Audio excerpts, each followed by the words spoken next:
It all happened like I knew it would. A single drop of source magic.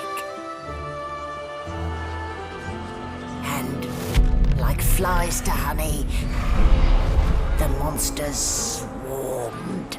The rebel panicked. The carnage began. And the Magisters pointed their fingers at me. Just as I'd planned. I was shackled and collared, and sent to Fort Joy.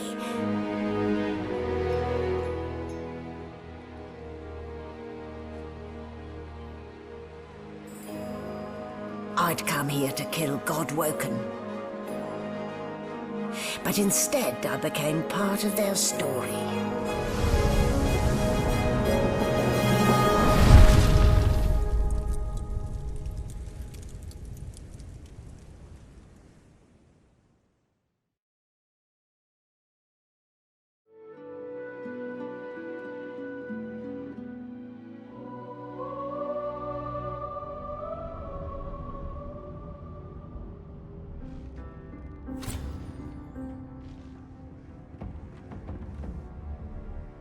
So, still a bit groggy, are we? Don't worry, the sedative will wear off soon enough. Easy now, no need to hurry. Get your bearings and report to me upstairs.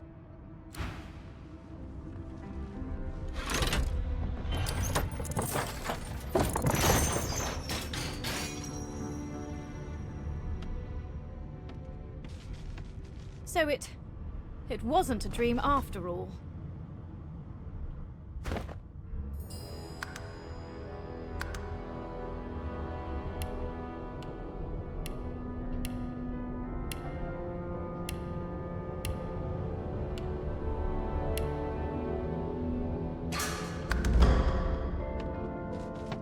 Not a very chatty fellow, are you? I don't even remember them strapping me down.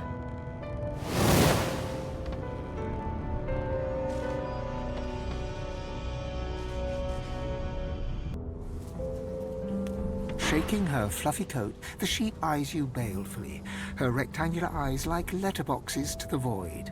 With one sharp hoof, she kicks you right in the shin. Fresh meat. Nice. Plump. Banded like a chicken's leg, too. The depth of unamused ennui staring back at you from those ovine eyes is startling. Are you referring to the ballerina? Oh, so funny, so funny. With two shakes of her stumpy tail, the sheep turns away from you to peruse her hay-filled manger. Get your dirt.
Why, you're looking a bit more chipper. No, Yes. associates. Looks like that In collar fact, fits you seemed snugly quite enough. averse to Nice spending bit of time work, with the even if I others. do say so myself.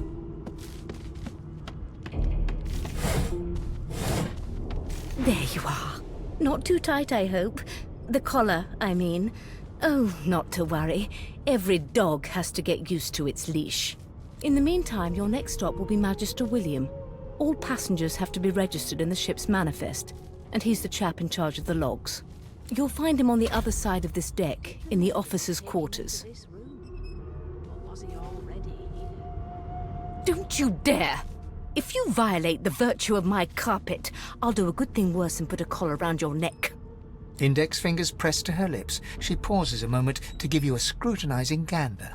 My word, you do seem a bit befuddled, don't you? Perhaps I was a bit too generous with that sedative. Oh, well, I'm sure you'll soon gather your wits. Most likely. Eventually. In the meantime, all you need to know is that we're en route to Fort Joy. A new life awaits, and if you're a particularly good girl, perhaps a cure as well. An end to Source. For good. Why, for my peace of mind, of course. Why don't you try casting one of those Source spells of yours? See what happens. Currents of magic surge inside you, boiling, bursting, then breaking, only to fade back into your soul like rain into the earth. My, look at the concentration on your face. All will, but no result. There you have it. See? The collar's function. It neuters you of sorts. Makes you unable to cast Source. For your own peace of mind, of course. Yours and the whole world's.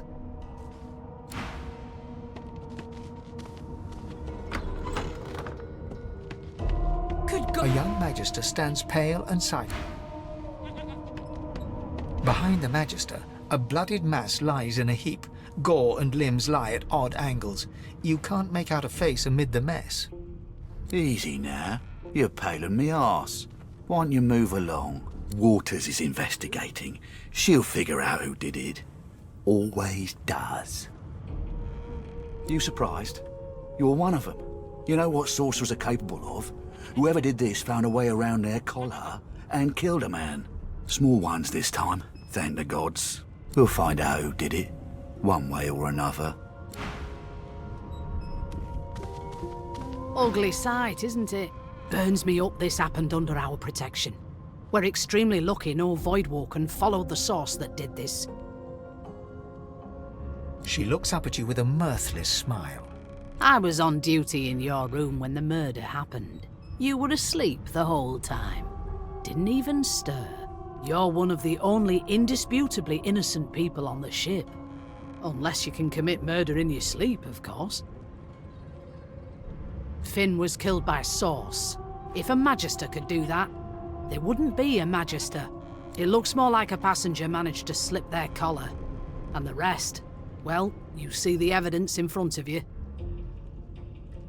Listen, I could use someone to keep their ears open among the passengers. Sometimes they clam up in front of a uniform. Bring me a good lead, and I'll throw in a shiny gold coin for you. How about that? Not in here, it isn't. You let me know if you hear anything. Whoever did this is dangerous.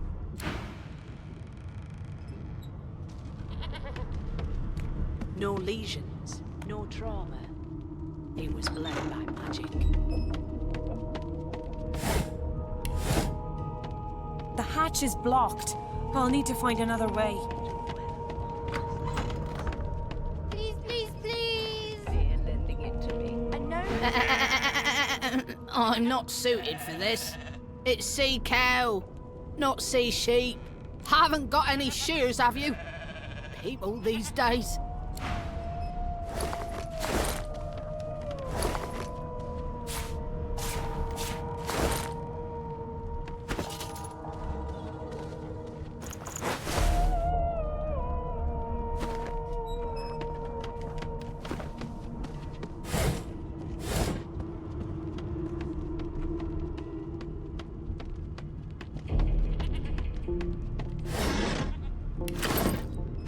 Please, please, please! I forgot how to sing. I did. My mum doesn't like elves, but I have a secret. When I grow up, I'm gonna be an elf. She'll get used to it. You look a little bit elfish. Maybe your daddy was an elf. My daddy's name is Frida. He's waiting for me at home. I'll go home soon. No, do you know Losa? She's a really good singer. I'm better though. Listen. La la la la la. Ah, there you are. Wife.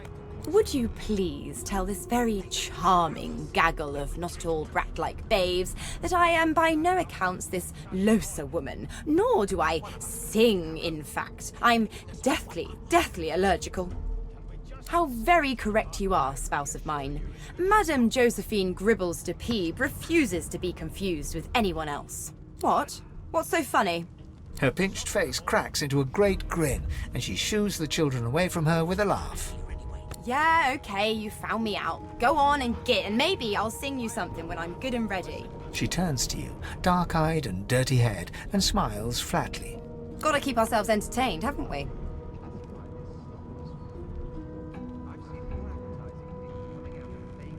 You presume right.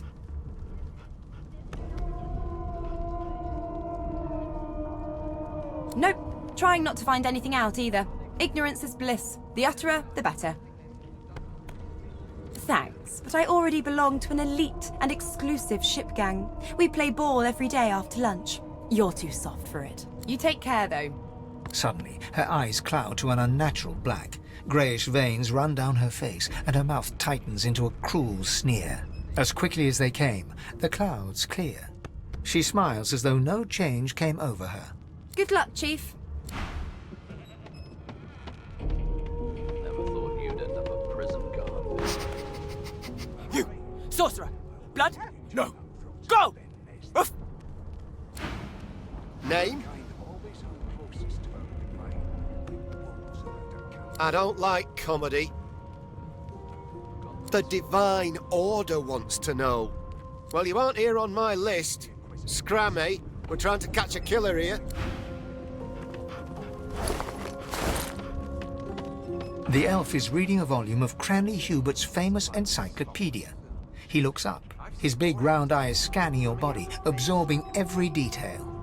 He reaches out and examines your face, tugging at your ears and prodding your nose. Fascinating. He sits back and returns to his book, flicking quickly from page to page, completely oblivious to your presence. What purpose did that serve?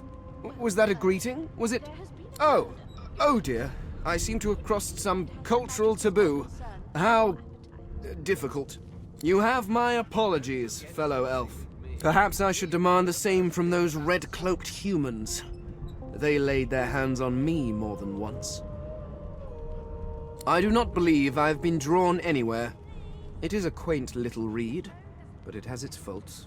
It is simultaneously too detailed and insufficient. I know the beginning of this tale and the end, but I am rather missing the middle. Tell me, what do you know of our world's history? Oh, please. I have no interest in that. Your books are too full of it already. No, I want to know about the Celestial. I want to know about your gods. This text tells me that they created all creatures, but nothing of what came before. Where did these gods come from? Who are their people? Where are the others of their kind?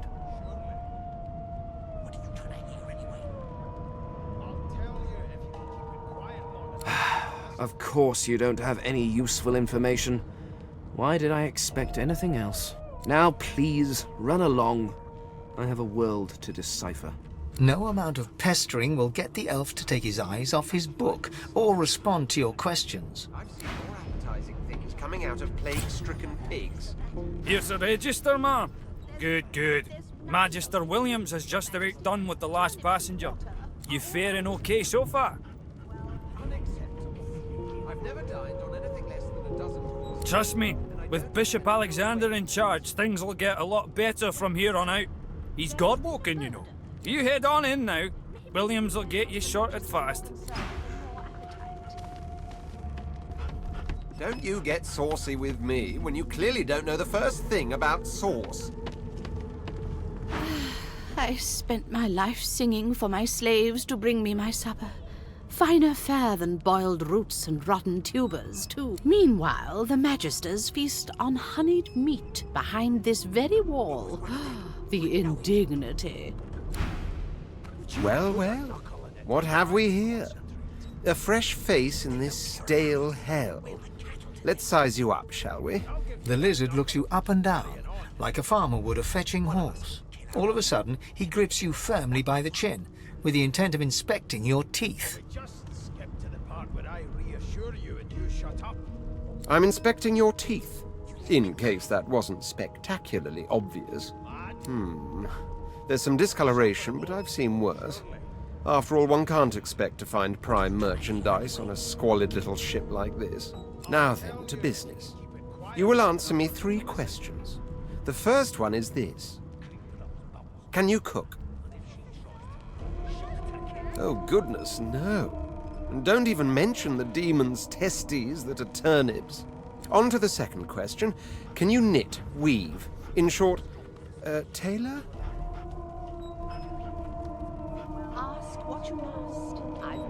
Yes, I can tell from your vagabond chic, a bag is as good as a shirt kind of style. I shouldn't be getting my hopes up. On then to my final query.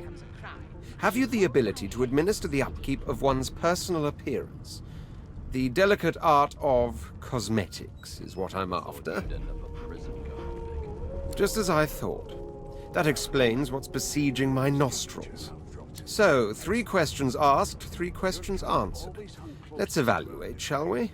As per your own testimony, you have the taste buds of a dung beetle, the fashion sense of a monkey in a clown suit, and your personal hygiene reminds one of a carcass rotting in the sun. That won't do at all, see? I'm sad to say I must deny you the opportunity to be my slave. Ever so sorry. I know, but you just don't have what it takes. A good slave's made of sterner stuff, I'm afraid. Still, hone your skills, and one day you may just qualify for a position in a lesser household than mine. You keep dreaming, you hear? Your kind always hung closest to our decline, like wolves around a campfire.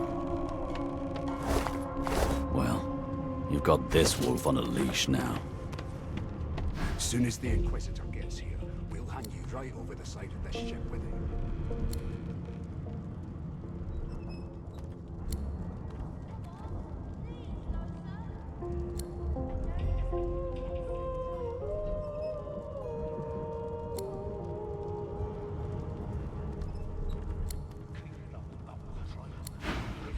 It was one of them.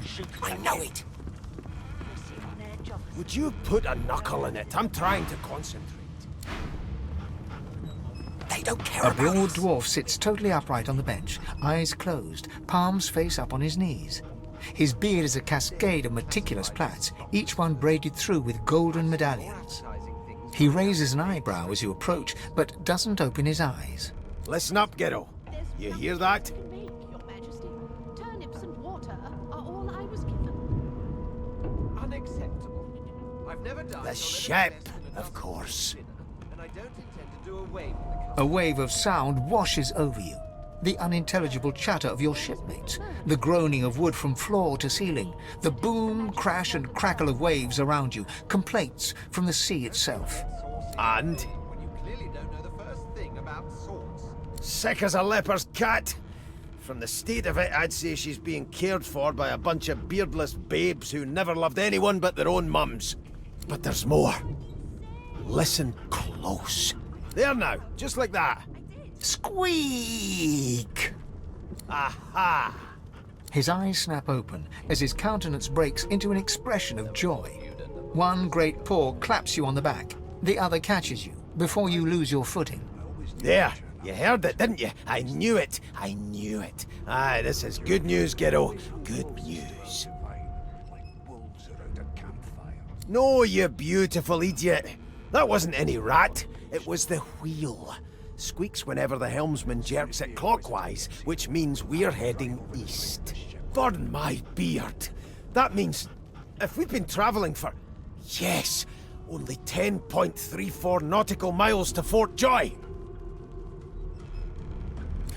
No indeed, Ghetto. But that ain't my final destination.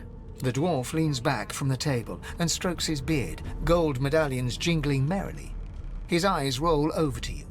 That'll be all, thank ye kindly, Gero. That right? I always knew you'd turn out rotten, Ben Mes. Did you see the body? They ought to let you taste a bit. Maybe you'd find out who done it. You've got this wolf on a leash now. As soon as the Inquisitor gets here, we'll hang you right over the side of this ship with it. I'm busy watching for clues, sorcerer. Go take your sub-story somewhere else. A scruffy man lounges against the wall with scarred arms folded. A sly smile playing on his face, he stares across at the Magister guarding him. Noticing you, he straightens and beckons for you to come closer. Watch your back, new fish. There's a murderer on board, and I'd bet 3 months' pay it's this tramp Ifan. Rolling his eyes at the Magister's warning, the man named Ifan beckons again. He leans in and adjusts your collar with a sharp tug, balancing its weight so it no longer presses unpleasantly on your neck. He winks. Pinches less that way, right? Hocking a phlegmy gobbet in your general direction, the sullen Magister settles back to his task of glowering at Ifan. And now, you. We used to know each other, more's the pity. I was his commander many moons ago. Isn't that right, Vic? Standing far back from Ifan, the tight-faced Magister draws one finger across his throat in an elaborate fashion, but says nothing. Ifan grins, flashing pointed white teeth. Same as he was at 14 years old. Only difference is somebody gave him a bigger sword and now he's Johnny Big Pants. Long story. Maybe I'll tell you about it in the Joy. Away from interested parties. No. The dead man, Finn, is it? I'd no business with him. And I wouldn't put a man down without good reason. He glances over at Magister Victor, who's staring back at him with pointed intensity. Damn shame sheer annoyance isn't reason enough. The Joy, I've heard a lot. Nothing good. No surprise there, since Bishop Alexander runs the show. Wonder if we'll get to meet the ringmaster himself. I'll tell you if you can keep it quiet long enough for me to listen.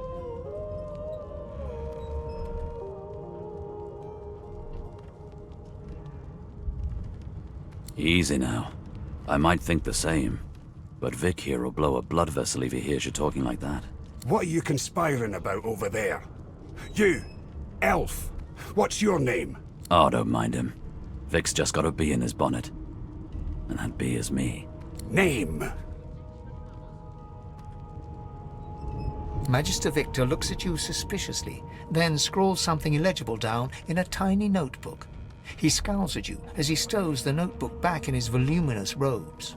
Away with you, at once. Ifan performs an elaborate pantomime of keeping quiet, one finger in front of his lips as he leans back against the wall. I'll give you that knuckle if you keep carrying on. One of us will see our own. They're picking us off one by one. Can we just skip to the part where I reassure you and you shut up? You think me mad? Mad? No. Insufferable? Surely. What are you trying here anyway? I'll tell you if you can keep it quiet long enough for me to listen. An elf sits tucked away in a dark spot, lazily rolling dice onto the surface of a barrel. They sound like the dry cackling of an old witch. Snake eyes. She chuckles. I bet that's just what they'll look like. Rolling dice. Deciding fates. She eyes you suspiciously. Not the future, no, but I can read the past in flesh. Just like you. And I'm quite good at it, too. I could lick your arm and tell you how you spent the night before last. Shall I? She gives your arm a vigorous stroke of the tongue, efficient like a cat grooming. You were in a cellar with other sorcerers. As everyone lay sleeping, you lay awake thinking of someone back home. A very special someone. You were reminiscing about the things you used to do together. She pats you on the shoulder consolingly. There, don't you worry, darling. Your secret's safe with me. I don't lick and tell. Don't worry, honey. It isn't yours. She looks you up and down with the merest hint of a coy smile on her lips. Never say never, though.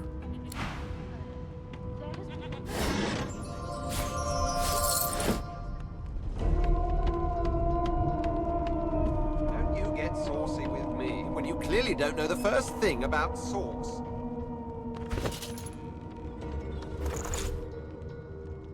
Never thought you'd end up in prison, convict. That way. I always knew you'd turn up front.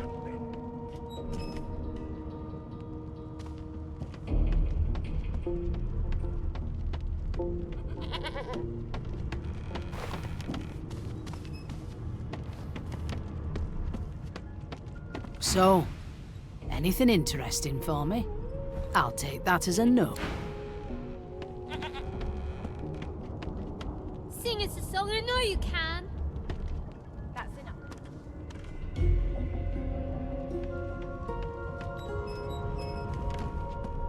Keep those bolts trained on her, and if she tries to run, shoot to kill. I've seen more appetizing things coming You out. see my... Standing at the center of the room, you spot a sorcerer haughtily eyeing a pair of nervous-looking magisters. They keep their crossbow trained upon her as she's being interrogated by an officer. So you admit it then? You murdered that poor fella? Yes, I did. But of course, that was only the beginning. She turns her head and looks you straight in the eye. There are others whose lives must end. Good God, the woman's mad. You there, sorcerer, go and fetch Magister Siwan. We need to do more than collar this maniac. We need to shackle her, hands and feet. By all means, do as the officer says. But you had better hurry, because... She reaches for her collar and simply removes it. I'm just about to create a scene. Subdue her, men, quickly! If she casts source, the Voidwoken will come. They'll end us all. She smiles with wicked satisfaction. Precisely.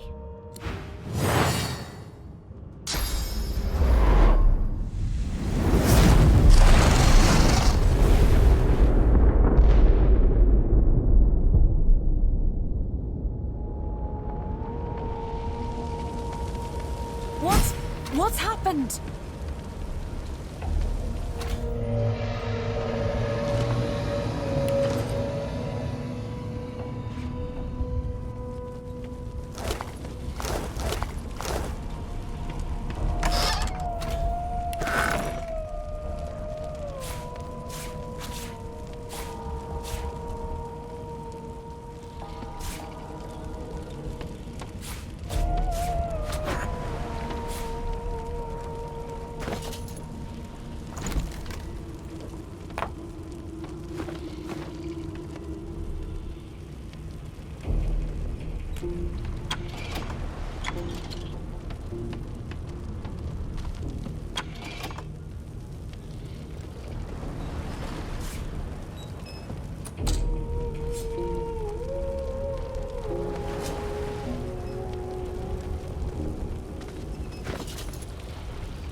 The dwarf lies in a heap on the floor, his great beard twisted and tangled around him.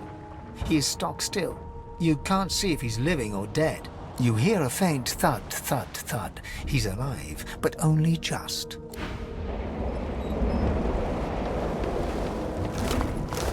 Oh! What happened?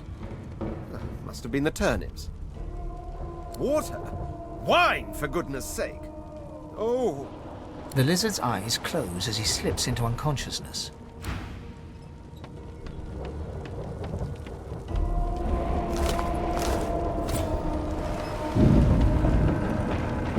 lies motionless, curled on the ground like an animal.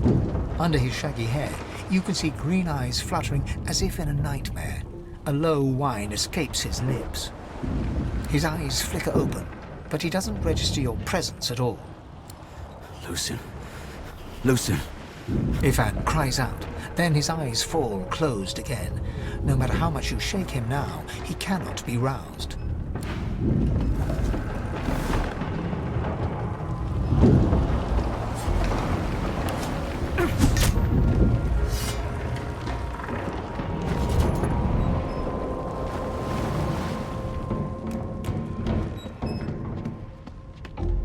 No, not the final dark.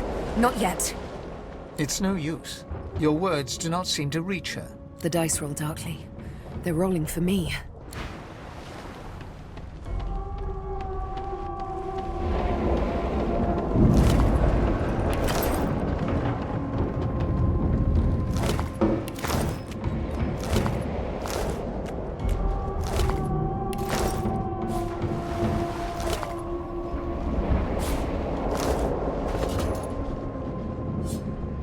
As the dead man's flesh slides down your throat, you feel his consciousness enter yours. His memories are yours to experience. You are Finn. Your heart is heavy. You know too much. It's all too much. You met him.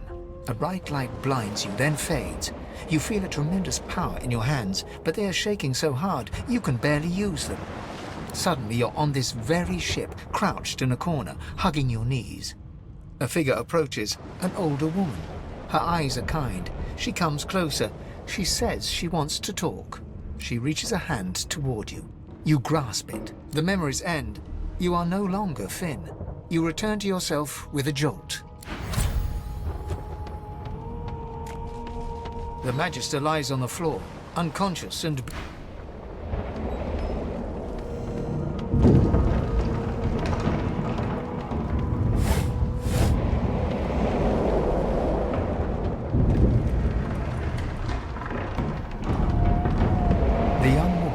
in a heap on the floor. She's breathing normally, but her eyes are wide open, like those of a corpse. Dark, greyish-black clouds swirl through them. No.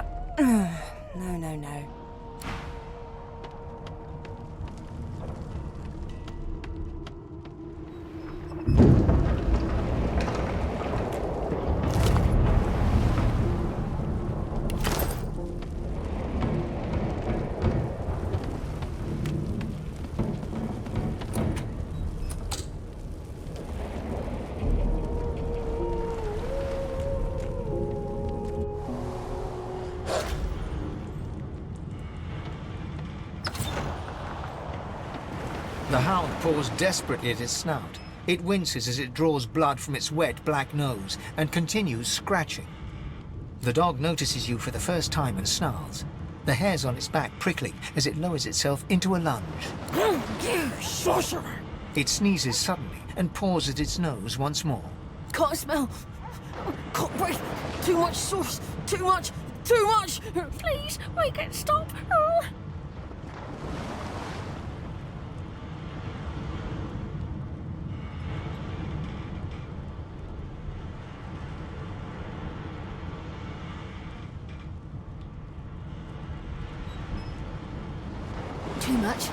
Too much. Can't smell. Can't breathe. The dog whines and continues pawing at its nose. Not long before this thing snaps into splinters.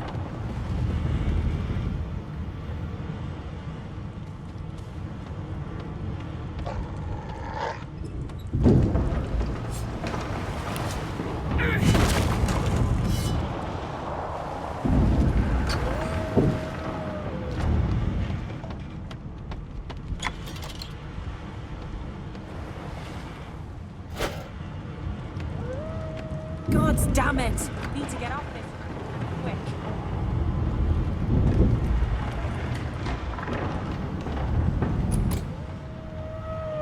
Damn! That doesn't bode well. Onwards and upwards.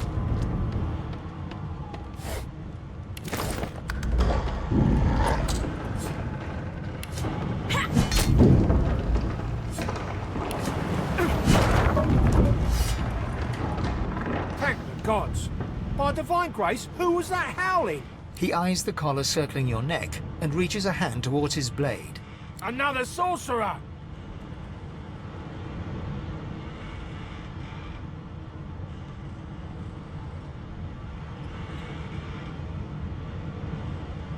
He leaps to attention and brandishes his blade.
Bishop Alexander.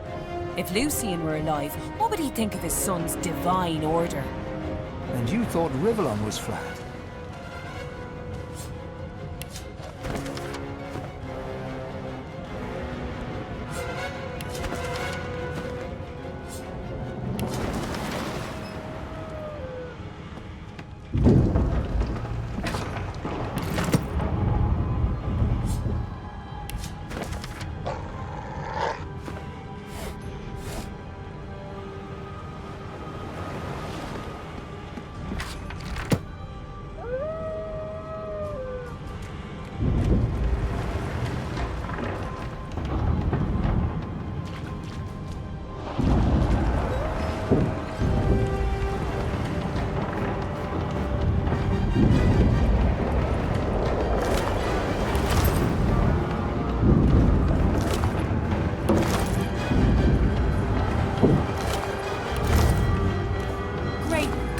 Something's pounding on the hull!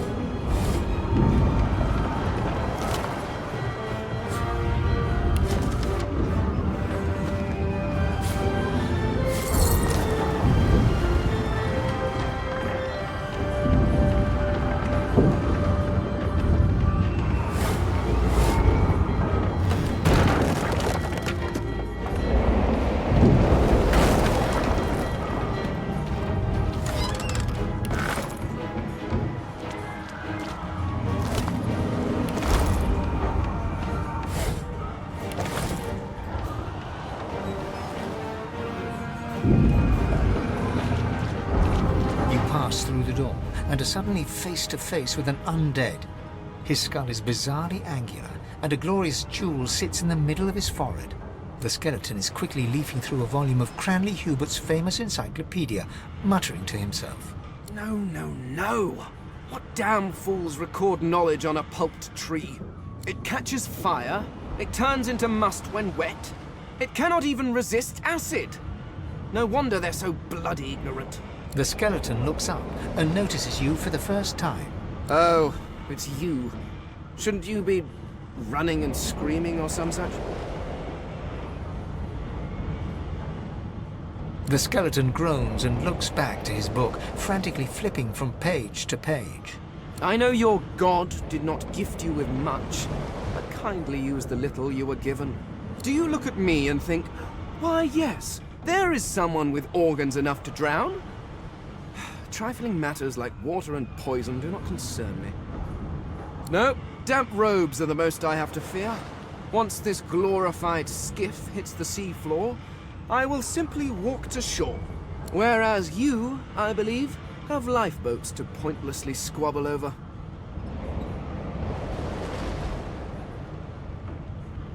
I believe you did, although I was wearing the face of an elf at the time. I had a mask, rather ingeniously designed, which allowed me to take that primitive form. A mask that was stolen by that damned witch after her little scene. Still, she'll drown with the rest of these fools, and I will simply pluck my mask from her cold, dead hands. Indeed, just as sensible as getting off a sinking ship and leaving a fellow to his business. I would say good day, but it seems quite likely that you're about to die a rather terrible death, so... The skeleton shrugs casually and returns to his book.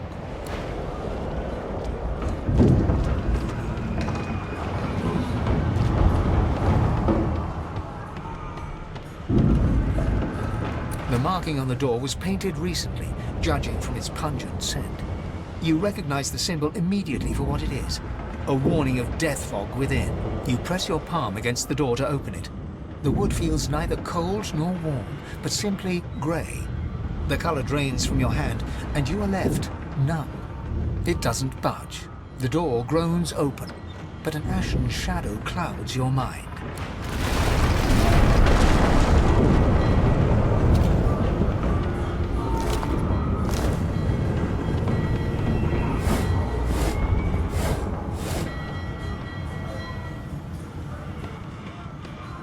Death fog!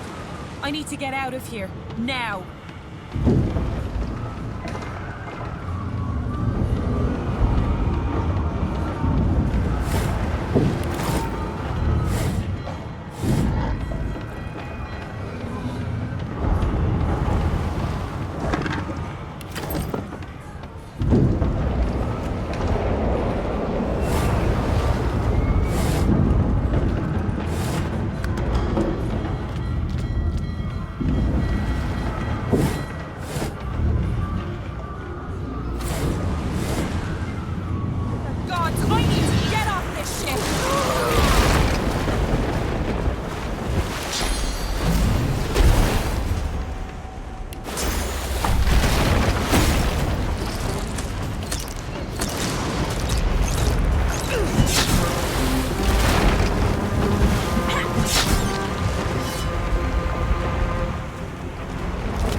Dwarfs first, just like the stories say.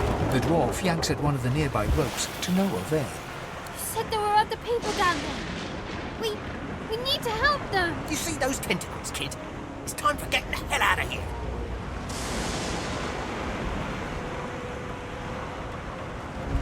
Thank you, thank you, thank you! There's a ladder right over there. You can go straight down. You're gonna be the death of us, you hear?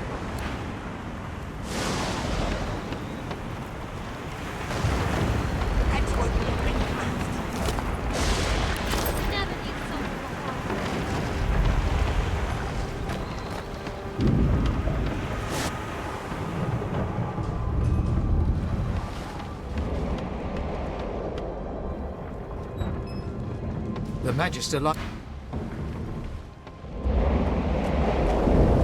you can walk, get yourself off the ladder. There's a wait! Boyd Walken!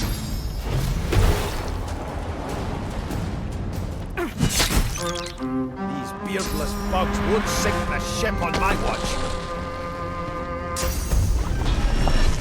Prepare yourself.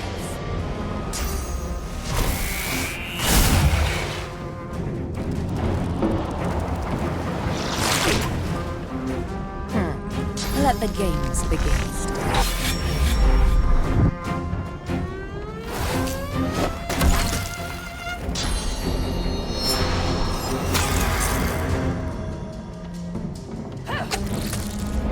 They who are about to triumph.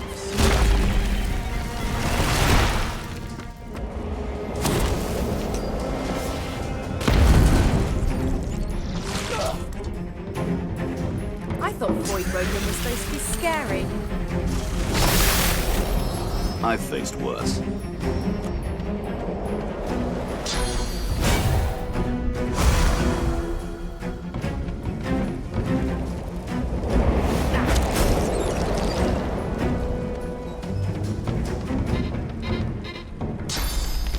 Glory is mine! No telling where there might be more. We need to move.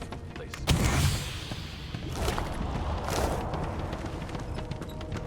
We make a pretty good team. Let's not tarry. This old tub is about to burn.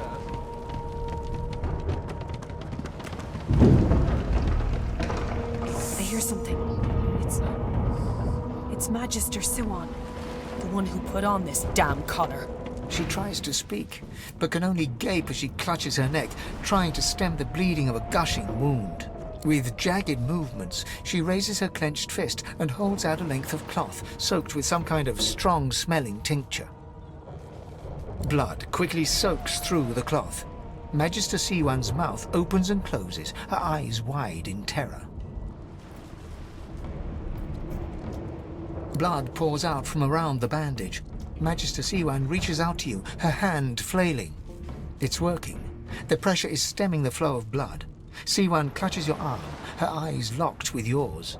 Something within the ship snaps. The floorboards shudder. Siwan struggles to her feet, clinging to you tightly. The ship lets out a deep groan, then cracks.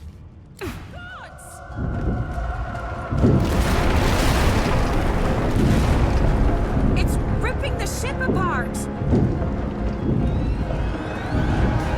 This is it! She's going down!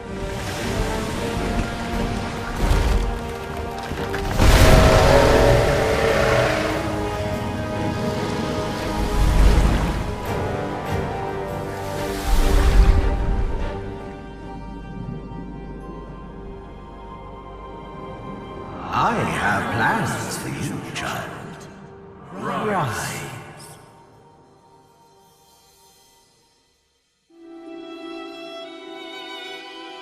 Honorable Dallas, we lost a ship sailing sorcerer prisoners to Fort Joy. We assume some escaped and broke their collars. Their vile magic lured the Voidwoken. All who were aboard are presumed dead. Yours faithfully into eternity, High Judge Oriven.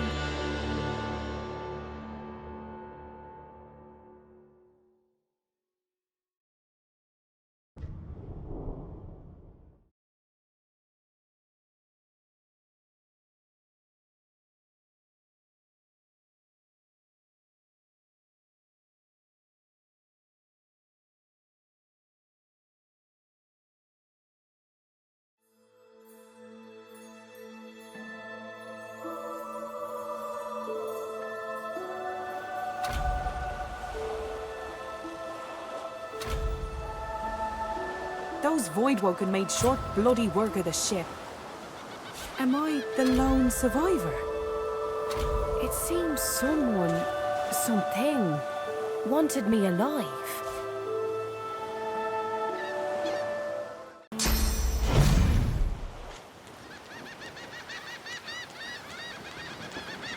I thought the Order would get rid of any trace of the old Source King.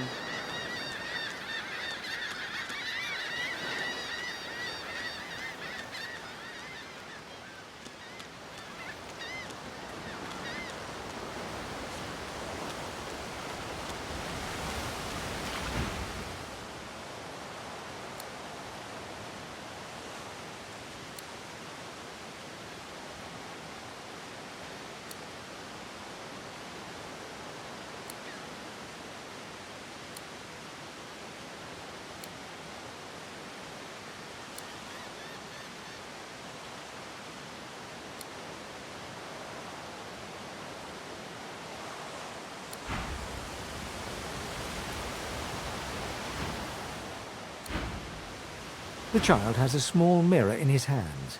He holds it up at angles, inspecting his eyes, his chin, the crown of his head. He spots you, and his arms snap to his sides. I'm not supposed to talk to elves. Well, elves eat people and their pets. Elves don't know the alphabet.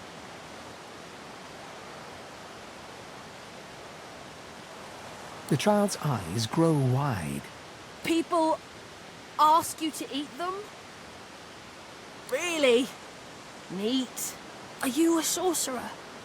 One of those guys that brings the bad void things here? The child screws up his face and looks at you hard.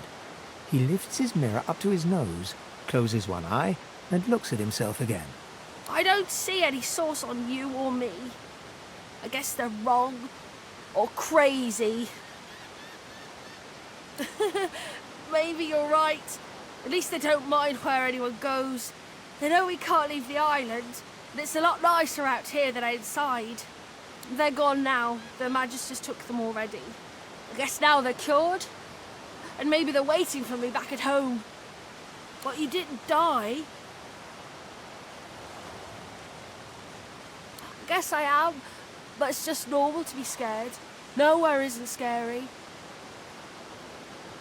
There isn't anywhere safer. That's what I mean. You'll see.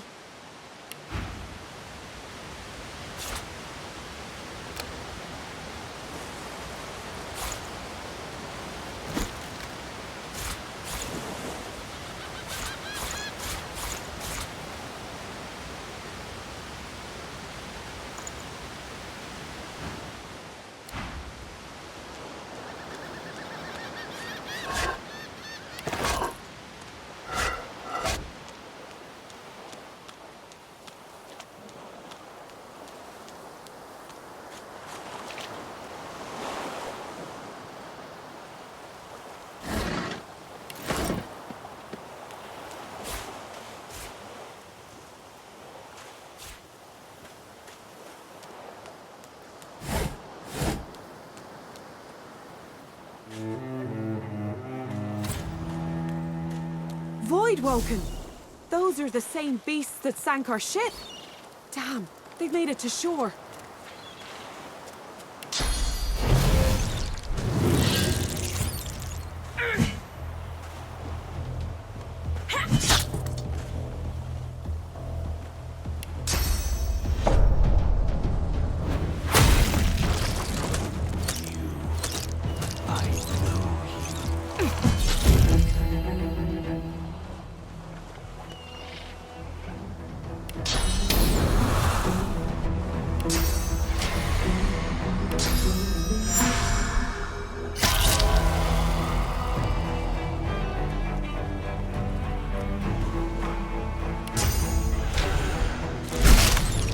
These bloody collars were supposed to keep those things at bay.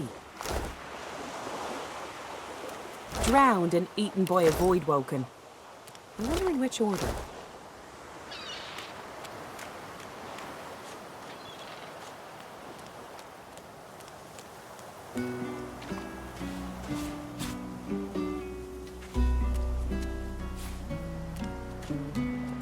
Look here, Quirkus. Another giant.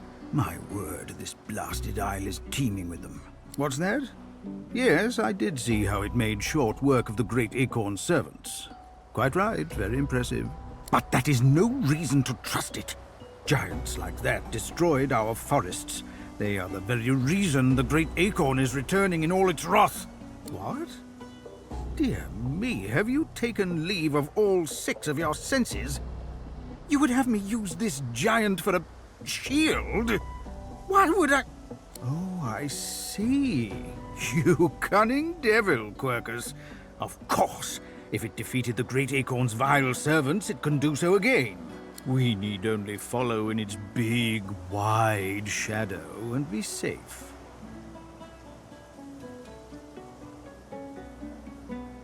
Egad! It speaks our tongue, Quirkus! Hush before...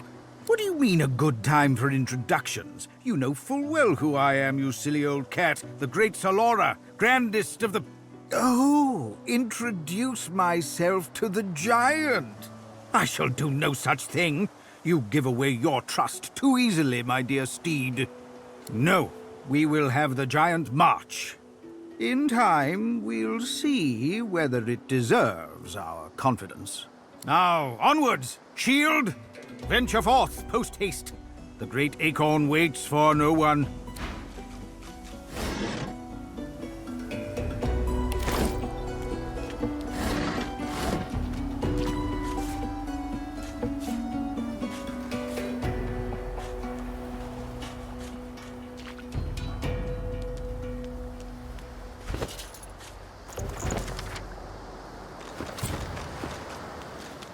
You spot a strange lizard gazing over the water with a steady, malcontent stare.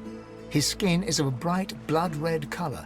Could he be... Yes, you recognize him from the ship. It would seem you're not the only one who survived the tentacles of the deep. The lizard turns about with the graceful ease of a dancer, or a duelist. You lock eyes with his, two smoldering embers that sizzle your very soul.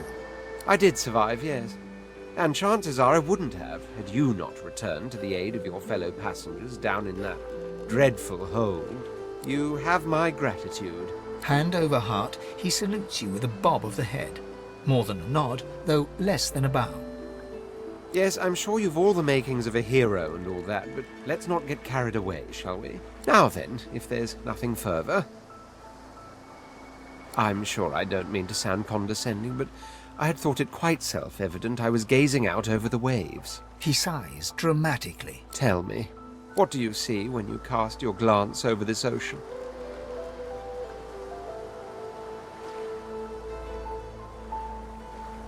Memories. Quite so. He looks out over the water once more, and so do you. A few tranquil moments pass as the waves lap against your thoughts. As for myself, when I consider this vast expanse before us, I see an empire. I see continents dotted with mighty cities. And shimmering along the soft curve of the sea's horizon, I picture the palaces that formed my paradise. Lost. Yes, but these weren't castles in the sky, were they? Quite obviously, I was musing over the very actual empire that I lost. Suddenly, having all the air of being deeply offended, he stares at you with utter incredulity. Well, don't just stand there gawking like an ape at an abacus. Or do you really mean to tell me you don't know who I am? The very same. I am the Red Prince, the All-Conqueror, the World-Tamer, the Spouse of the Sun. Of course you know me. There's a brief moment's pause, during which his grandiloquent pose deflates ever so slightly. That said, I suppose I must own up to the fact that I find myself rather in between all-conquering and world-taming opportunities at the moment. The grandeur that is my fate has hit a bit of a snag. But never you worry. For the throne I was destined, and my throne I shall have. Truly. A kind offer indeed. And you've already proven to be trustworthy enough. You came back for the others on that ship, after all. Fine, I accept. On one condition. For reasons I'll not disclose right now, it is imperative that I should meet with a dreamer. One of the mystics of my kind. I've reason to believe one of them may be present on this island. Promise me we'll look for him, and I'll extend you the blessing of jolly good. So, now that that's settled, first things first. Even if you are as versed in the art of eloquence as I am, that our swords will be doing a lot of the talking from here on out goes without saying. As a born fighter, I prefer the perfection of the blade myself. But I'm well acquainted with the secrets of magic, and yes, even subterfuge. What say you? Very well. Onwards then to victory or death. The Red Prince nods and gives you a smile that wavers ever so delicately between courtesy and contempt. Now, as you're aware, you'll be travelling with a prince. Proper forms of address include Your Majesty, Your Royal Highness, or if you're feeling particularly frivolous, Milord. As your luck would have it, I seem to be fresh out of luggage, so you won't be required to carry my belongings. Of course, there are other forms of protocol to bear in mind, but I'll see to it you'll pick up the rest as we go. So, without further ado, let us be off.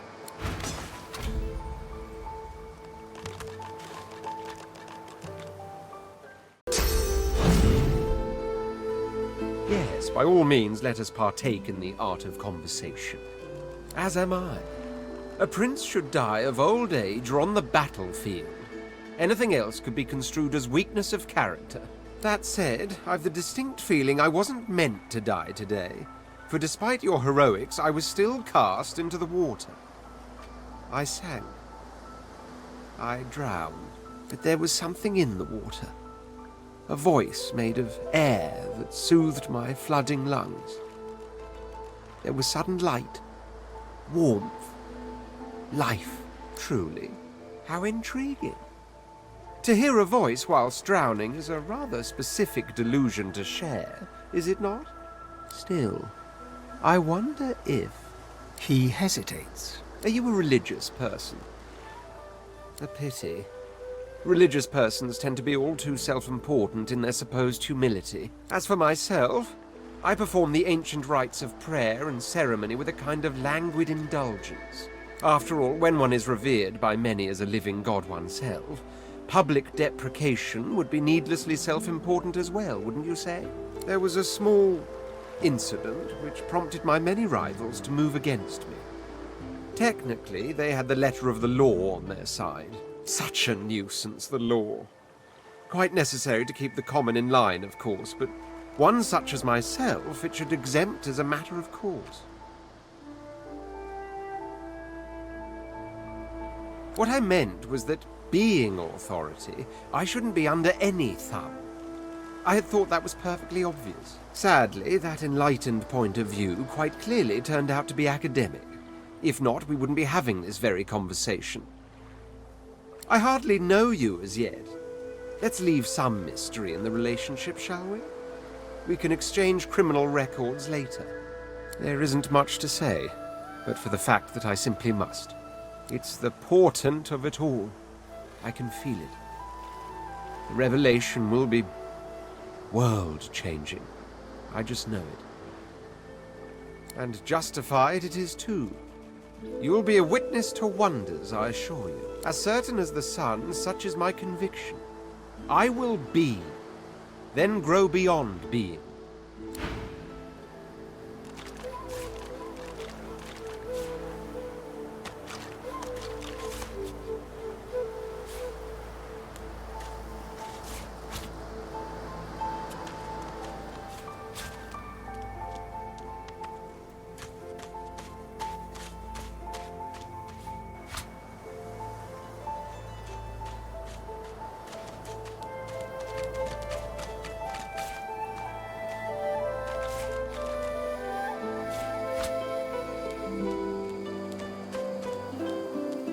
Black cat. Hello, kitty. It seems we're not the only ones taking on strays. The cat's eyes are clouded and grey, but it stares at you with acute intensity. What? How did I get... Hey, stop following me. Huh? Yeah, fine. I'm fine. I'm not sure. It's all a little foggy. The cat opens his mouth as if to speak, but his eyes lose focus, and with a jerk he turns away from you.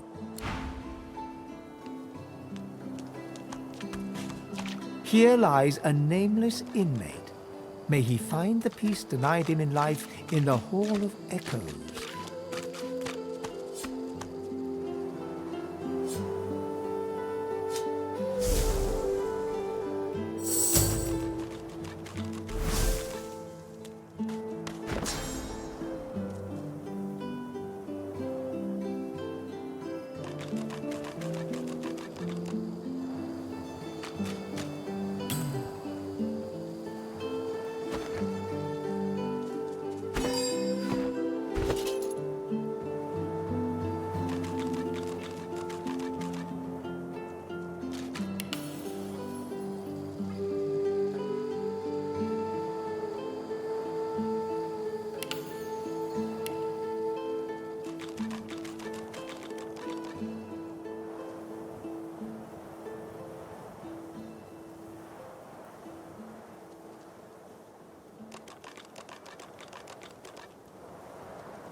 this leads.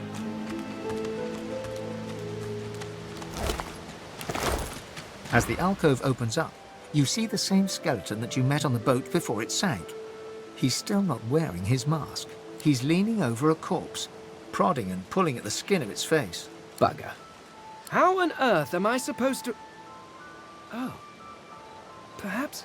Skeletal fingers reach down and grip the skin of the dead man's face, pulling sharply upwards. After a few more tugs at the man's cheeks, the skeleton relents, letting the head drop to the ground with a damp thud. Damnation. That stuck fast. I wonder, does the beard act as some form of anchor? Ah! No! Stay back! Don't... Oh. It's you. I must admit I'm surprised. Perhaps you're more buoyant than I suspected. Oh, yes. An exceptionally common, but exceptionally valuable commodity. A face. A face that seems rather stubbornly attached to his skull.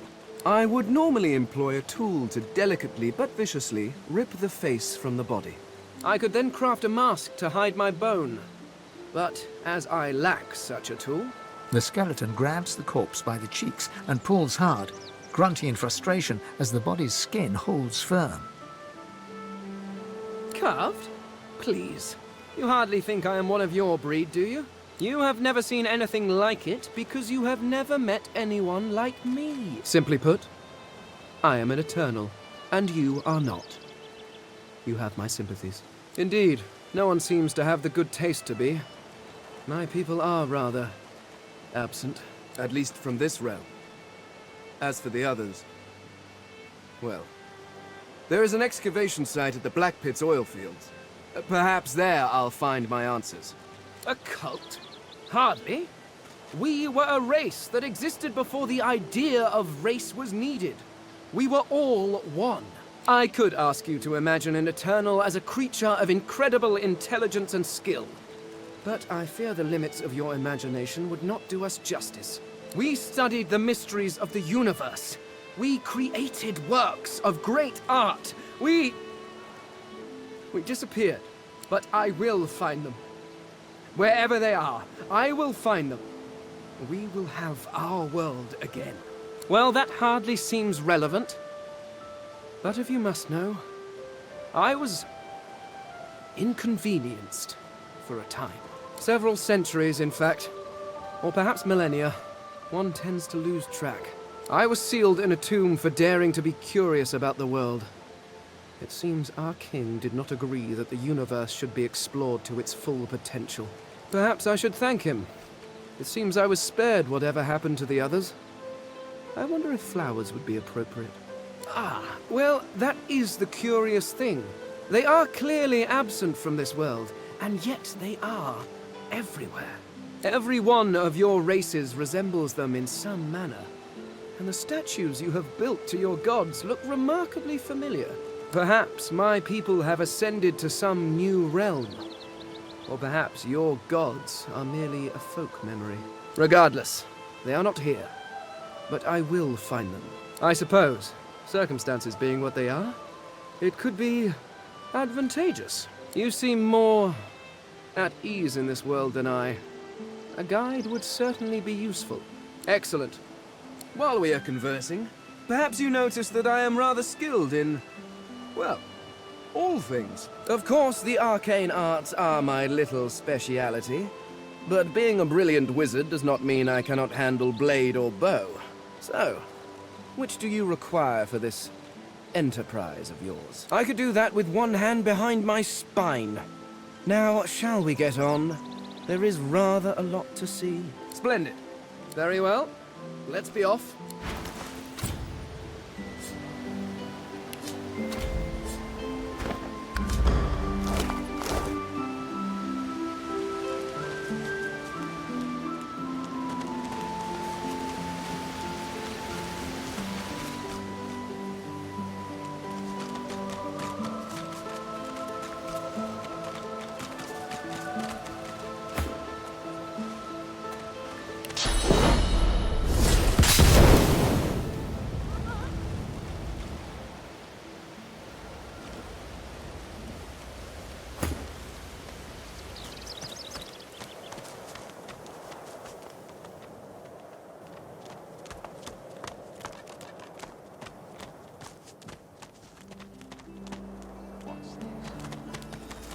I found something.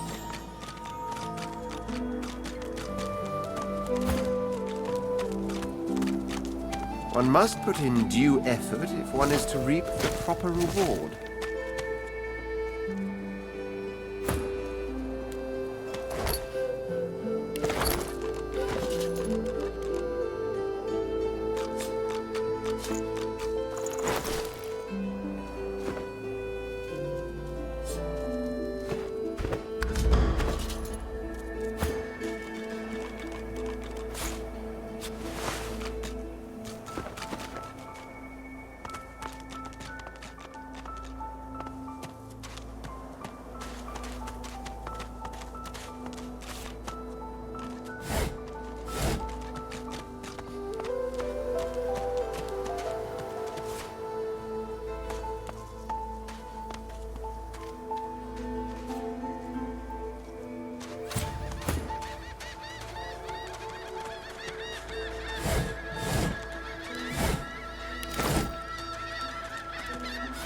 That's a pretty one.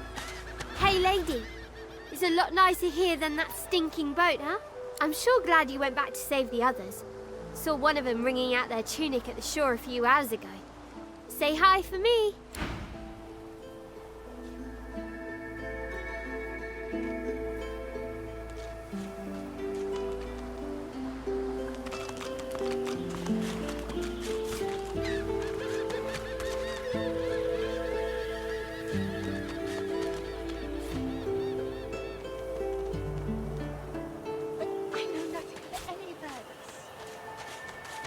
I told him I'd known him exactly. Magister. Didn't I? Now speak. Stay back, sorcerer, and stay silent. Our Godwoken speaks. We know you've been helping sorcerers escape, Atusa. We have proof. I'd sooner cut my tongue out than lie to you, Alexander. I know nothing of any escapees. If you can tell the Godwoken no more, your tongue is of no use. Cut it out. This can't be serious, Alexander. Come. You should know by now to obey your superior, Magister, whatever she may ask.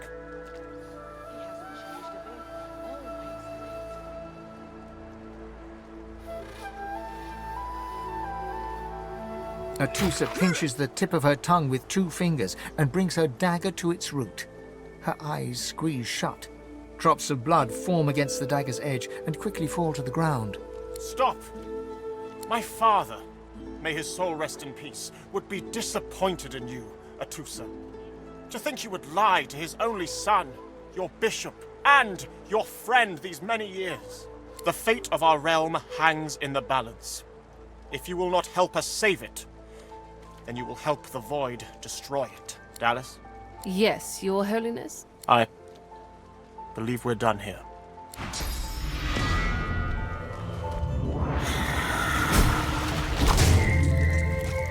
What a waste. Come, we'll be needed elsewhere. The Lizard Magister, or what's left of her, lies in a puddle of gore. She was a lizard, yet a magister. No matter her reasons, her penalty was fair. These creatures are so prone to violence. Naturally, the weaker specimens suffer.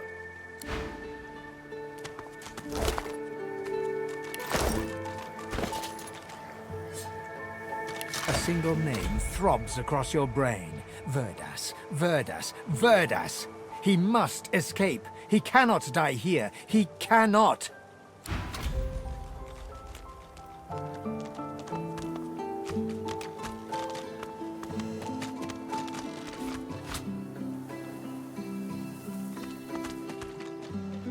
Where is he?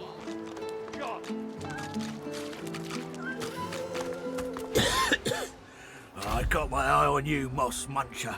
Don't try any of that sauce business on my watch or I'll do to you what the hammer did to that traitor.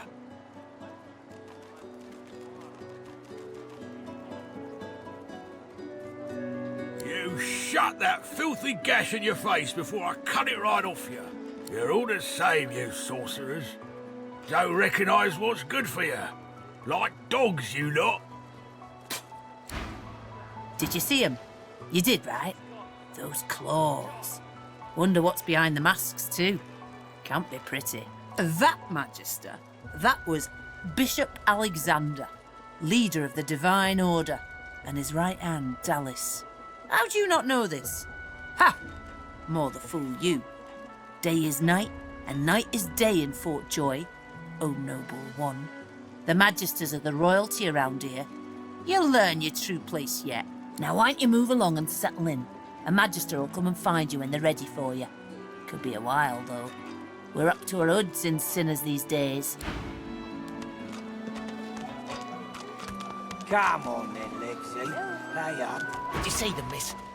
Bishop Alexander and the Hammer herself? They were so close, almost within arm's reach. A traitor cannot be murdered. A traitor can only receive their due. Easy enough to say in times of peace, but look around. We're standing on the edge of the end. The Void Woken are coming, miss. And it's only the Divine Order that can protect us. Dear one, help me teach this beast. He must respect. Respect? Huh. Someone's got to keep this place running. Griff can't do it for free. Why'd you gotta make this so hard? An intense-looking man steps between the thug and the elf and rolls up his sleeves, revealing well-muscled and heavily scarred arms. You recognize him. It's Ifan, who you met aboard the ship on the way here. Just stand aside, won't you, mate?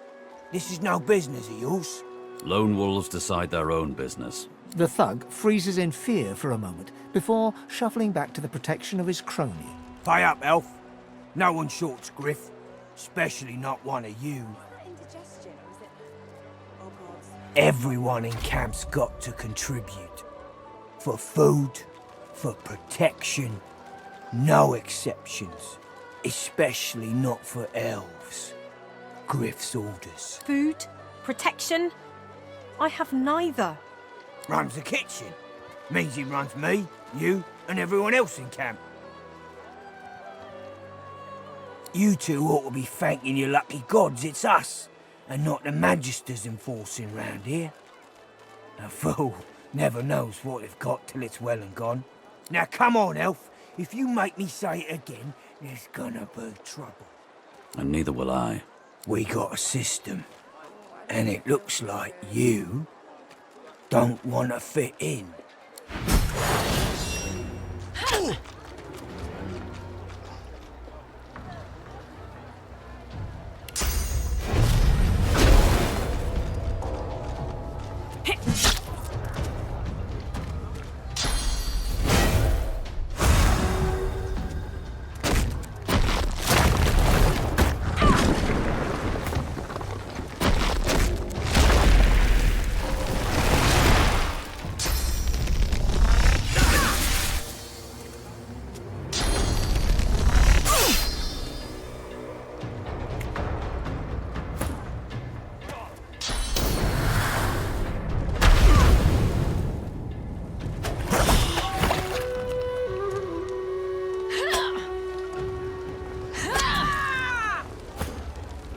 Indigestion, or is it...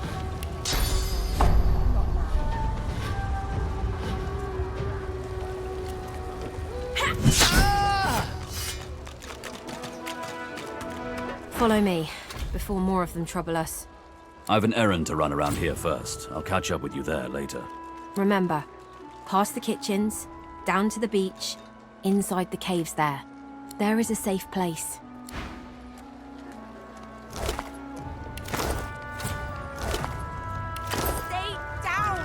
Ifan rolls his sleeves back down and casually wipes some blood from his cheek. He nods at you, the shadow of a smile on his lips. Good work there. Good work. I can tell you've got chops. Say, you were on the ship here with me, weren't you? He stretches out one rough hand to shake yours. He grips your hand tight as a vice and shakes it, hard. Say, you don't look all that busy now that we're safely on dry land. I could use someone to watch my back, and it looks like you could use someone to watch yours. I've just got a small errand to run. And then I'll be looking to get the hell out of here, while I've still got a neck to collar. How about we stick together until we get out of this place? I didn't like the look in their eyes. Sure you didn't either. He smiles broadly and looks away. You're not sure, but you could swear he just winked at you. He shrugs, looking off to the side. Mercenaries. It's a job. My job. Everyone needs to make a living. I make mine running errands. The little black cat trailing you hisses at him, hair raising a ridge along its back. Without batting an eyelid, the man rumbles a lupine growl. The cat hides behind your leg, mewling. That's the truth. For me, for you, for everyone in this place. Why not help each other get out of here? The usual way. Haphazard, terrifying, and drenched in blood. Haven't quite worked out the details yet, but I'll wager it'll be no worse than what'll happen if we stay put. 2 heads are better than 1. And when push comes to shove, 4 fists are better than 2, right? He grins, sharp teeth glittering in the midday sun. So, before we hit the road, it's best if we decide battle strategies up front. Should keep more of our blood in. Survival's my main priority. I'll use every trick in the book to keep us alive. But if a wayfarer's not what you're after, I've got other skills. What do you need? Can do. Onwards. He scans the horizon for threats with one green eye, then nods back at you. Right you are. Lead the way.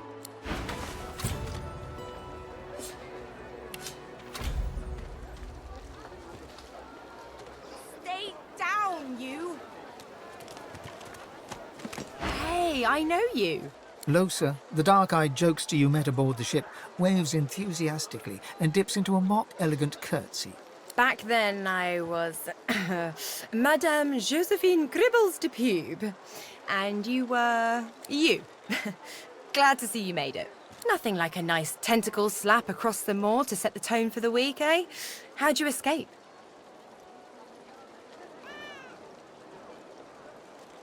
Me too. Did you hear something? When you were in the water, I mean. I heard the same thing. Do you know what this means? It means I'm not the only... Losa's voice catches in her throat. The joy drains from her face. Her eyes lose focus, and her whole body goes rigid. She is stock-still, waxy-skinned, her eyes dark. Greyish-black veins run from her eyes down her cheeks. Her head snaps to you mechanically, and her eyes lock with yours, dark pupils dilated into great black voids. Light suddenly flashes back into her face. The grey veins drain to pinkish flesh, and her whole body relaxes. Anyway, what were we talking about? Oh, yeah. It was a shipwreck, all right. Not much more to say about it, I guess. Papa Joris used to tell me, Losa, he'd say, Losa, you ever find yourself in a sinking ship, follow the rats. They'll find you a way out. Applies to a lot of situations, actually. Vermin tend to know what's what. It's nothing really. It's just, I'm just a bit hospitable.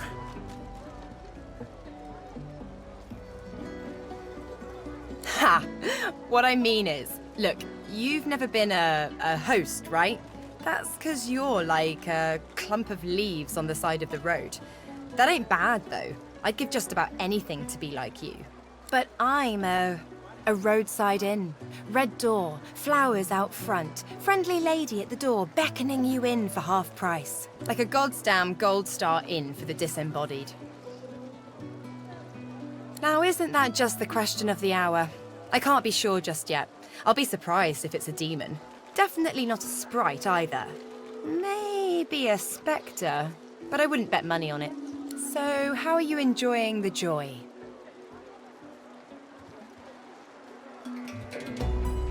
So true.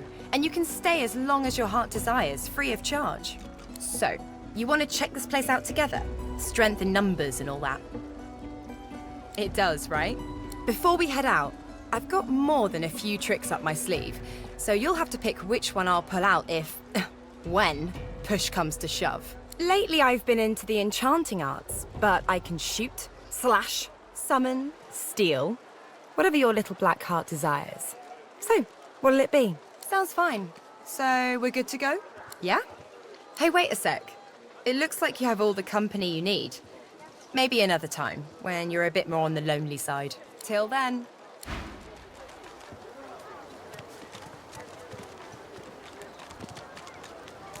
The Divine himself, Lucian. Shrine's turned into a memorial, it seems. The shrine depicts Lucian the Divine, avatar of the 7 gods. A low, resonant vibration hums somewhere deep within you. Your knees buckle. The hum grows louder, the world tilts and fades. Shrine by the looks of it.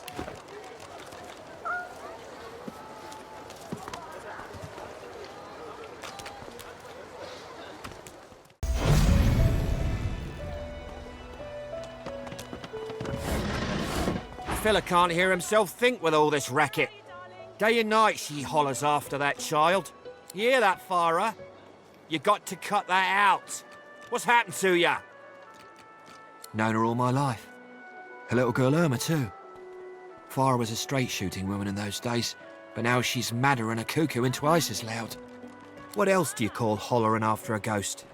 That child of hers she's shouting after has been dead and buried a month over. Killed by a void woken back in our home village. Never even stepped foot in Fort Joy. And there ain't no amount of hollering that'll bring her back. Please, can you... An elf! Stay away, cannibal! If I find out you've gone near my baby, I'll skin you alive! Away from me, savage! It's your fault we're all here in the first place! It's your fault she's gone!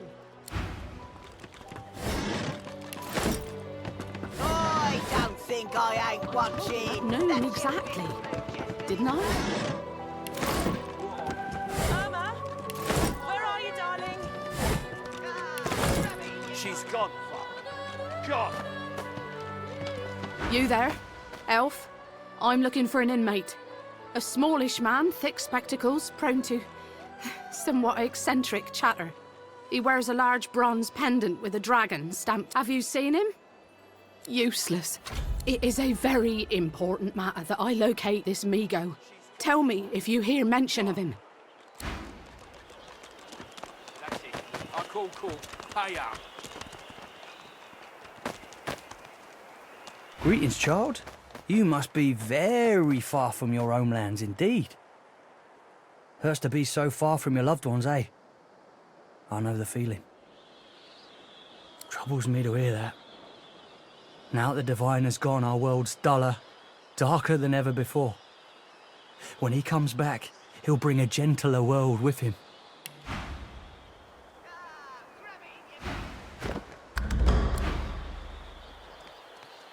Don't like the game topsy. Send us your children.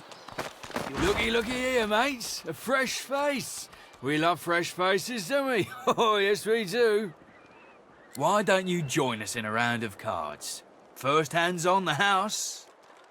Chuff to you, Chief. Here are your cards. You're up first. You glance at your hand. 2 purple monarchs. A hard hand to beat. Well, that was easy.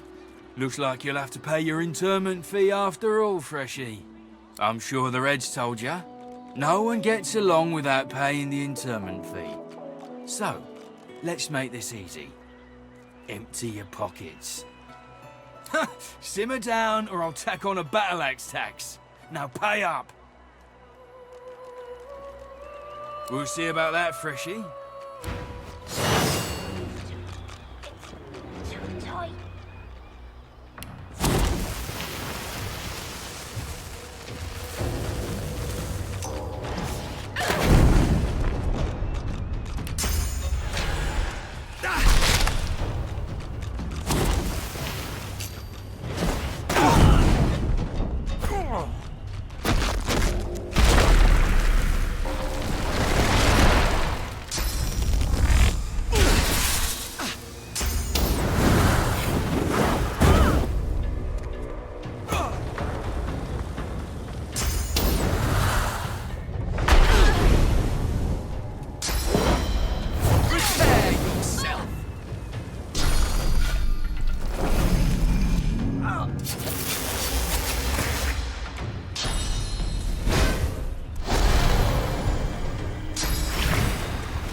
fire is all.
Our Father, who presideth over us all.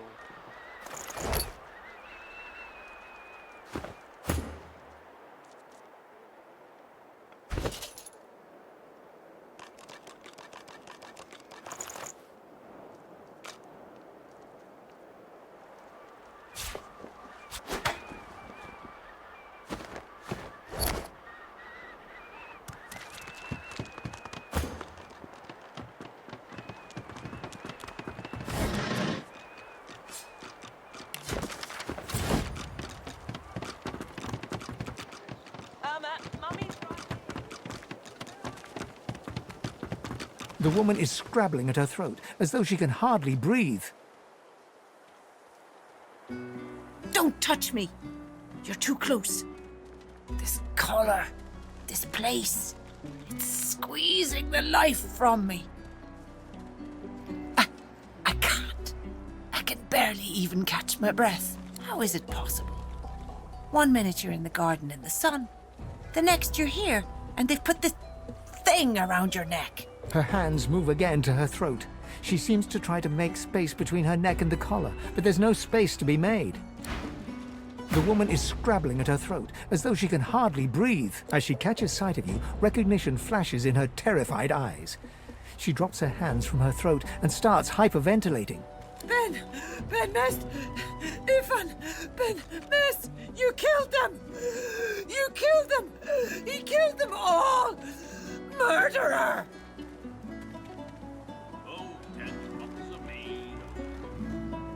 You can't hide who you are, killer.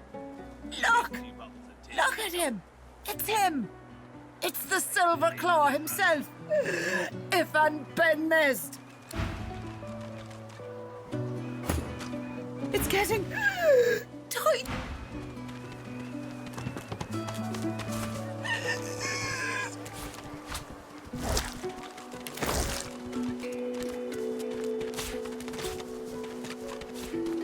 Say, I don't know any elvish ditties. Got nothing spicy enough to keep my mind off this place for a few bars. Don't break your head there now. Been that long since you've been home, has it? Yeah, pity. Pity. So, void woken are attracted to swords. You there. You've just arrived, isn't that right? Are you quite alone? The man scowls at you. I thought I might see if you wanted to get out of this place. Though maybe I ought to ask someone who isn't a prissy fop. I have a plan. A good one. But I need a partner. You would be too if you'd been here as long as I have. In fact, you should be nervous if you're here at all. I know what they have planned for us, and it ain't pretty. I've been here a long time. longer than anyone else. People get taken sometimes. Some folks say they get cured. I don't know if I believe it, and I don't want to wait and find out. I have a way out of here. It won't be easy, and I need a partner. Just one. Are you interested?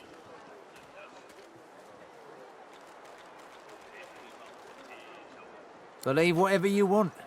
This may be your only chance at leaving this place. Take it or don't. Attaboy. Who wouldn't? Finally someone with a little sense around here. The plan's simple, completely foolproof. I have a spell that I can use to teleport you right out of here. I can't use it on myself, but with your help, we can both get out of here. There's an artifact that you can use to teleport me out of this place. Then I can use my spell to free you in turn. This item, though, it's in quite an unfortunate location. It's found its way into a nest of crocodilians on a secluded beach nearby. Here, give me a map and I'll show you where to go. Not enough to trouble a fine specimen such as yourself. Get that artifact, and you and I are as good as free. Go give those lizards... Pardon? What for?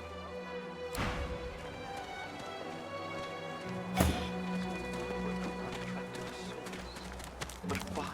Goodness, but this place has made you cranky. Perk up, old chap.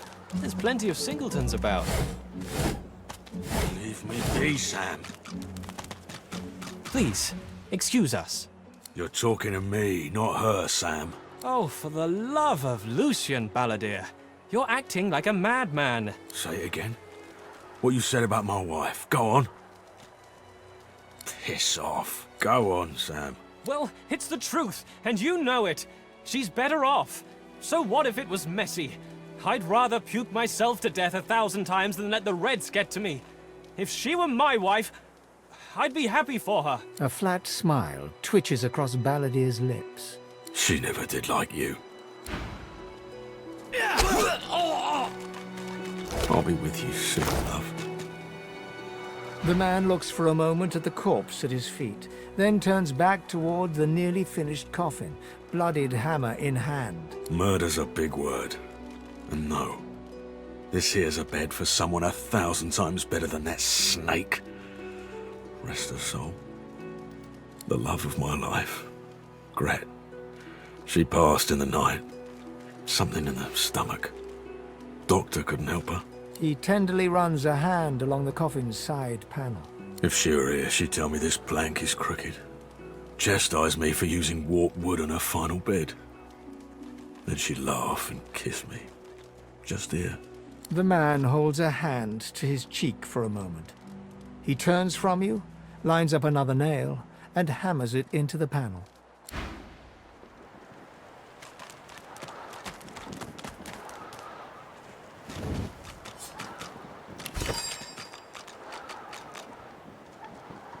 Bastard.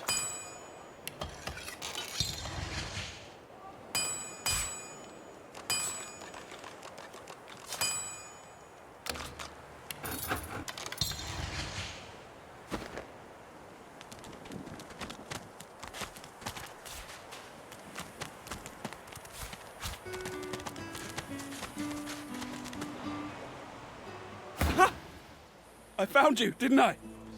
Red, they said. Red, then dead. Not an attempt, mate. Not if I can bloody help it. Time's up, Your Highness.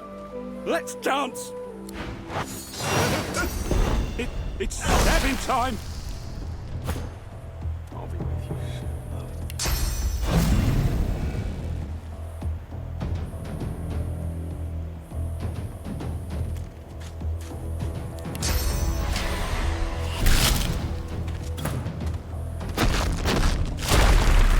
I'll yield to none.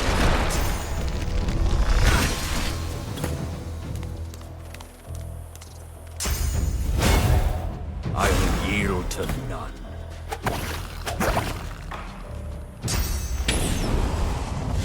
I'll yield to none.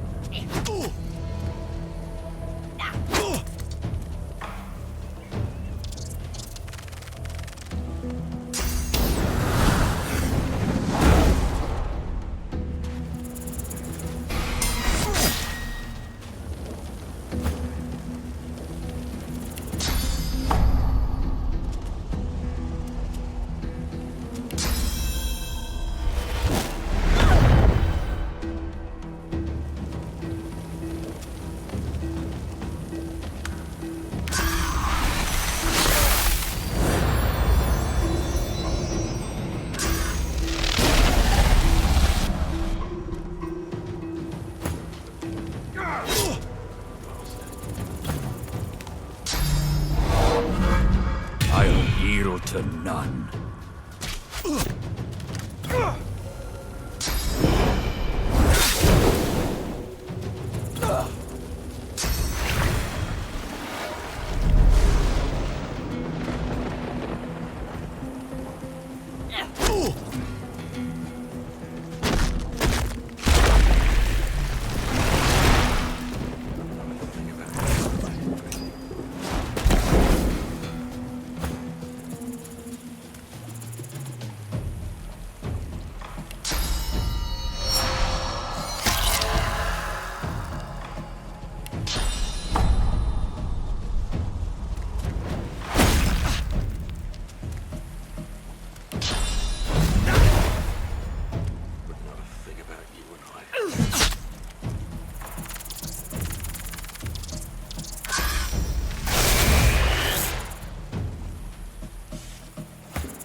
It's their frightful manners I mind the most, really.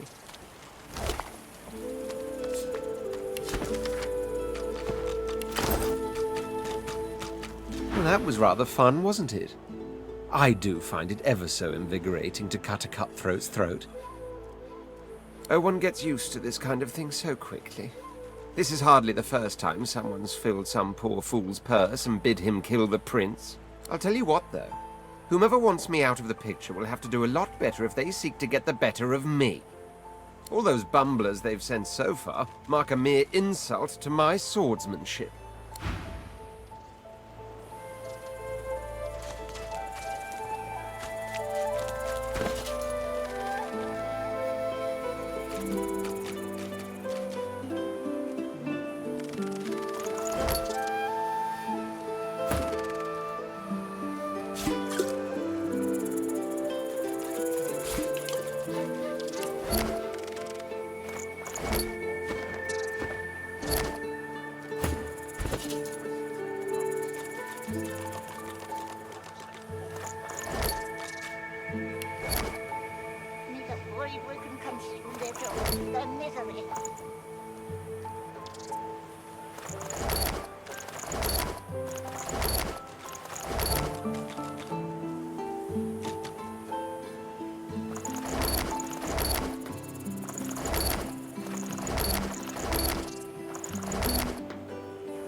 Coloured like a dog. A very leafy dog. I'd pity you. But Scepter the Ineffable has no patience for weakness. Ha! I'd like to see you try. Saws courseth through this flesh. Biting into such power would make your head explode. Get used to it. The time of Scepter the Ineffable has come. All will be peasants compared to me and my glorious soft powers. Those that are allowed to live, anyway. This power is my birthright, same as yours, but one of us has grown to astounding heights and the other has sunken to depths too humiliating to describe. Pity. Sorcerers dance while magisters pull the strings. Fools all! Their tomfoolery won't save them from the destruction the void shall wreak upon them. But of course, they'll happily dump your maggot-ridden corpse into the sea when they're through with you. Ha! Of course, precious. But which is worse, the cure or the disease?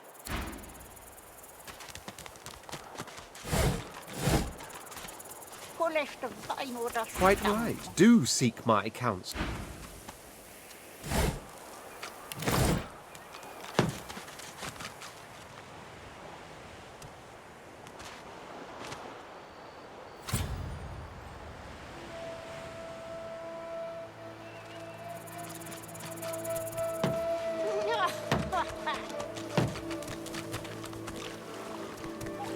Come on, you stubborn hunk of garbage. The dwarf's fingers clamp around a splintered chunk of wood nailed to the skeleton of an old ship. His whole body strains with the effort of wrenching the plank free, to no avail. Eh? Oh, that. Won't be my first or last roll on a lost boat. Reckon I might have had a harder time of it without your help, though. Bravery on the high seas is rewarded tenfold in the hall, you know. Now, if you'll excuse me, I've got business to attend to. The dwarf spits into each of his calloused palms and rubs them together, before placing them both back on the plank and pulling.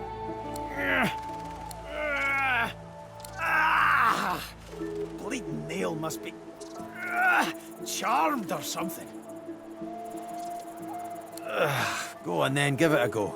You grab the plank and pull. The rusted nail pops loose, and the plank promptly crumbles to pieces in your hand. Oh, look at that.